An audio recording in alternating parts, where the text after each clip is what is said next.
वाली माता तेरी सलाही जय। ये बच्चे जयकारा बोलो बेटा बोलो।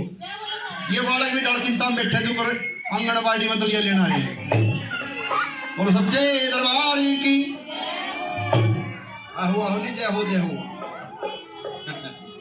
मेरा आहो आहो तू जय माता दी बोल रे क्या लागे तेरा मोल रे।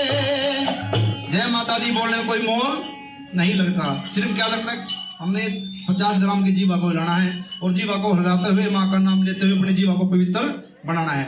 और सच्चे दरबार की बोलो तू जय माता दी बोल रे क्या लागे तेरा मोल रे। बोलो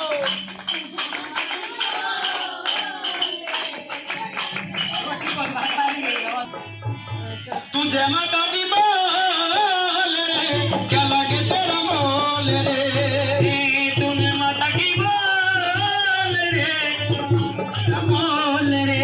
तू जय माता दी बोल रे क्या लागे तेरा मोल रे। तुझ्या माता की बोल